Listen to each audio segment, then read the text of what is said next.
sooner. In the United States, they do them after 3 months. I do it after 6 to 8 weeks for 2 reasons. I don't see any harm in doing the treatment sooner than later. Plus, for insurance reasons, they don't pay for another laser session if it's done before 3 months. So this is not completely resolved. This is a recent treatment, so I expect this lady would need more treatments to get a drier macula. So I think where the MicroPulse laser shines and fills a niche that anti-VEGF therapy doesn't need is in cases with good vision, 20/25 and 20/20 vision. So this is a young man. He comes with 20/20 vision and this big cyst at the fovea. Now, these cases scare me because if we leave them long enough, we might start seeing deterioration in vision, and you leave them even longer, and we may not be able to recover the vision. Yet the studies with the anti-VEGF agents don't cover this vision group. So really, you're stuck what to do. So this is why I believe MicroPulse fills this niche. You don't cause any damage to the retina, and you can achieve drying of the macula and probably preserve this patient's vision and for a longer period of time. And you see this response was within 2 months. Again, another eye with good vision, 20/20 vision, and after a single application of MicroPulse, this is after 6 weeks. So the response is not super fast like you'd see with an anti-VEGF agent, but it's rapid in some patients. The reason I see these patients earlier, these are some of my earlier cases. I wanted to see them sooner, see how they're responding. So this is why I have some closer follow-up on some of these patients. Again, MicroPulse laser seems to work better in eyes with a thinner retina. So the greater the edema, the less likely you're going to see a great response initially. So again, another area where this laser treatment might be beneficial in eyes with a macular thickness less than 400 microns. And this is a patient with, again, relatively good vision, 20/30 vision. And this is 2 months after a MicroPulse, so you can see complete drying of the retina. And again, if I have a patient with a retina thickness below 400 microns, that might be my primary therapy before having the patient go into the cycle of anti-VEGF injections, which usually goes for a long period of time. Eyes that had a vitrectomy are a specific challenge because potentially whatever agent you inject will wash out faster. So you may not see long-lasting effective treatment. And this is a patient with 20/30 vision, had an epiretinal membrane peel and diabetic also. And this is the eye. Actually, this happened, I saw this after 2 weeks, so extremely rapid response. And the patient went for 6 months, had a little bit of a recurrence, treated him again. And he seems to relapse every about 6 to 7 months, and whenever we apply treatment, he responds. And I think this is better than having him dependent on anti-VEGF injections or steroid injections. You have patients, like we said, about 30 to 40% who are not responsive to anti-VEGF agents. And this is one patient had tried Avastin, Lucentis. We did try Eylea, which is a more recent agent we have at our disposal. And this is 3 months later, and you can see there's significant improvement in the edema. This is a young man, 20/20 vision, but he noticed there's a difference between one eye and the other. And we did try Lucentis and Avastin, and it didn't seem to let that eye budge. So this is the first application of MicroPulse laser, and this is about 4 months. So we had 2 applications, 2 months apart each, and still 20/20 vision and dry macula, relatively dry. So again, I lost follow-up on this patient. He traveled to the United States, but so far, you know, I have no bad news about him. So in combination therapy, sometimes when you have a really thick macula, the current thinking is it may not work with laser. So this is a pseudophakic patient. I gave her a steroid injection, triamcinolone. And this is about 6 weeks later, and you can see there's a significant decrease in the edema.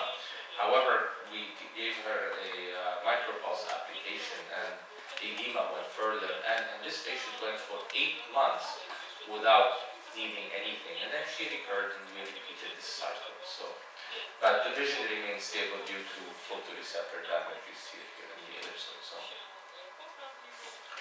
This is another combination therapy case.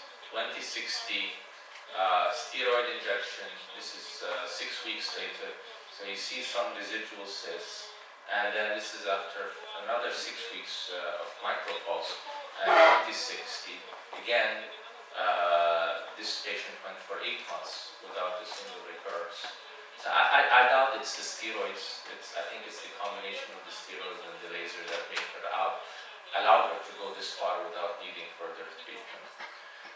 Again, you don't see much improvement in vision because of the photoreceptor damage here. This is why I don't like to wait on patients indefinitely before I keep them. So some patients cannot get injections. Some patients don't live near me, they have to travel, they cannot keep coming every month for an injection. So this is a patient, 2050, young, in his mid-40s. And he had 3 applications of MicroPulse laser every 3 months. So 3 months. So this is over 9 months. And you can see he improved to 2025 with a significant improvement in his macular architecture. So what's the bottom line with MicroPulse laser? It's an evolving principle. We started off with conventional laser, which is high intensity, you actually cause the burn. Low density, the spots were spaced farther apart, and then they modified it to reduce the intensity of the burn, but again it was low density because you couldn't space the spots closer to each other. And then we had the low intensity, which was the MicroPulse, but again, because of our old thinking, we used to space the spots farther apart, and we didn't see spectacular results. Until now, we have the MicroPulse high-density treatment, which is low intensity, so you don't cause any damage, and the high density with a confluent treatment, and this seems to be giving us the best results. So MicroPulse has the advantage of continuous wave laser without the tissue destruction. This technology can be complementary to anti-VEGF and steroid therapy, so I'm a big user of anti-VEGF injections.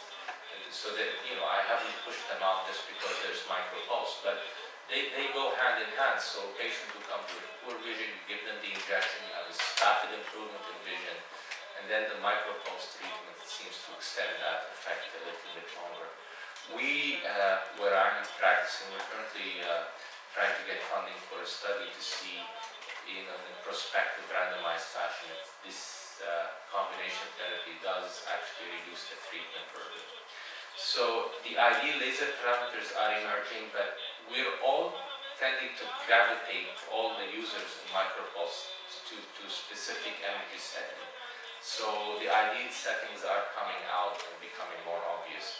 We do need larger randomized clinical trials to kind of give this treatment its weight and its own right, and this is coming also. Thank you for your time.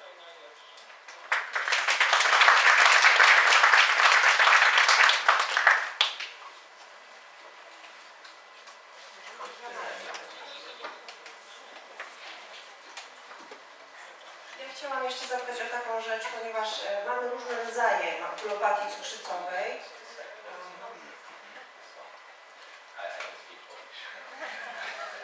Chodzi mi o makulopatię cukrzycową niedokrwienną. Wiem, że konwencjonalna laseroterapia tutaj nie jest wskazana. Chciałabym dowiedzieć się, ponieważ oglądaliśmy tylko obrazy ACT, nie mamy obrazów w przypadku takim, gdzie mamy duży obrzęk i duże niedokrwienie w pracy, czy możemy też bezpiecznie mikropulsy stosować?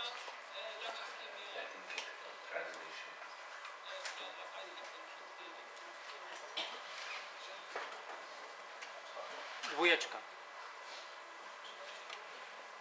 Dwójka. Yes, yes, I can hear you. Nie. Proszę powtórzyć.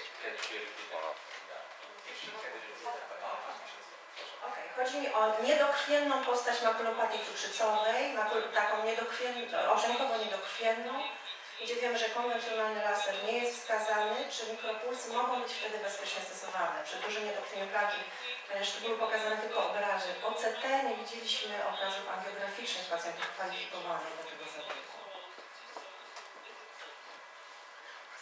It's a good question. I don't do angiography routinely for diabetic macular edema cases. I do it when I'm suspecting something ischemic, so really poor vision. What I usually do is I do combination therapy and anti-VEGF therapy with the MicroPulse, and that seems to work fine.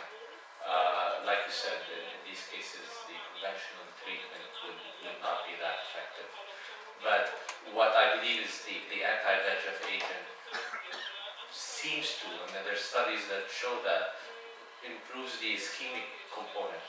You can actually see the capillary dropout improving in some of these eyes, especially if it's not too chronic. And then I go ahead and apply the MicroPulse to kind of spread out the treatment intervals. Again, you know, nothing is etched in stone. We're just learning how to use it.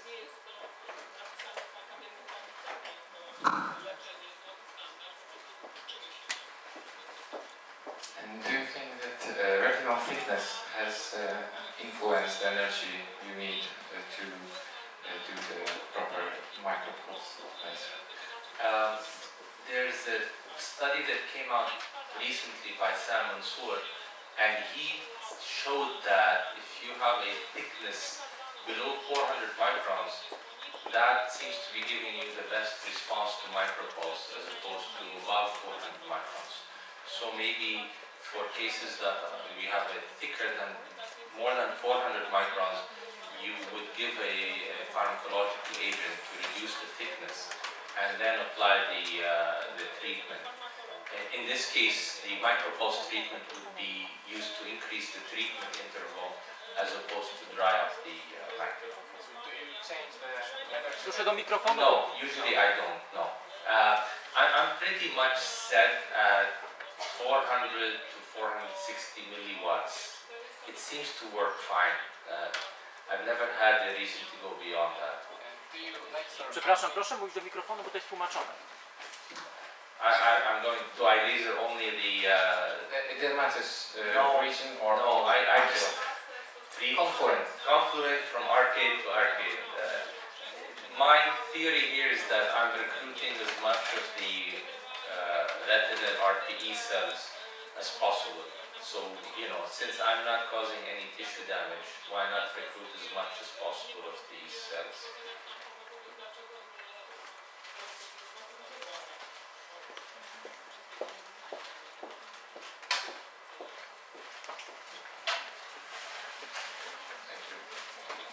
Jeszcze jeden. Proszę mówić. Już. Czy pan doktor rozważał kiedykolwiek podanie mikropulsów u pacjentów młodych z centralną surowiczną retinopatią w postaci przewlekłej, nawracającej? To są młodzi pacjenci, którzy szybko oczekują poprawy widzenia i czasami robimy laseroterapię, ale obawiamy się powstania błony podsiadkówkowej ze względu na bliskość dołeczka. I te zabiegi nie są przy tradycyjnym laserze tak bardzo bezpieczne. Czy te mikropulsy pan doktor kiedyś stosował, czy rozważał stosowanie? Yes, I've showed you chronic cases, and the reason I showed you these chronic cases is because, you know, if I show you somebody who's young with a new onset, you might think, oh, this is natural history. So this is why I showed these two chronic cases. But I do get more patients who are young. Most of the patients I've treated with central serous are younger patients. And usually they want a more rapid improvement and they don't want to wait for the natural history. And from my experience, usually I apply the MicroPulse again, confident. I just go all over the macula, just not a specific place. But I make sure that I target the area where it's good subretinal fluid. And within 2 weeks, you start seeing the fluid resorbing. And by about 4 to 6 weeks, the macula is completely dry. Actually, I'm extremely impressed with these cases because they do respond extremely well. And I think the main reason is because their RPE is still healthy. The main reason why MicroPulse may not work in a specific patient is that patient may have damage to the RPE, and you are targeting the RPE cells to stimulate them to start reabsorbing the fluid or the edema. And if your RPE cells are damaged, you're not going to get effect. Basically, there's nothing to reabsorb the fluid. So these patients do extremely well, and I'm not scared to go into the fovea or around it. They do recur. Some of them, yes, you're right, they have relapse. But I guess if you treat them soon enough and without waiting for a major relapse, you might help them conserve more vision. But there's nothing I can do to keep them from relapsing, a year or 6 months down the line. We don't have that power yet.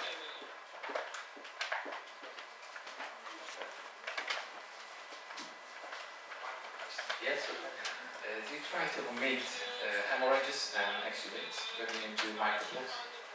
I don't, but I don't think the laser energy that is transmitted through the, again, like I said, you're targeting the RPE. You're not targeting the retina or the microaneurysm, assuming this is a diabetic case.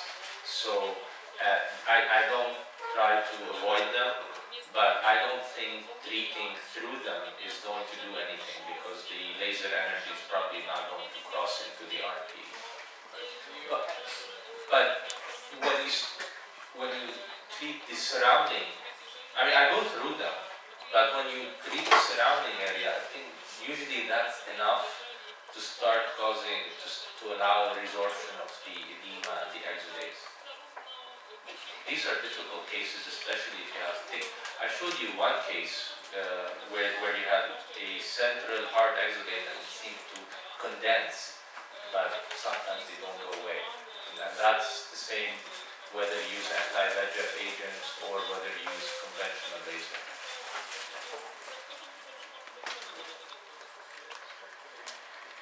Okay, thank you very much.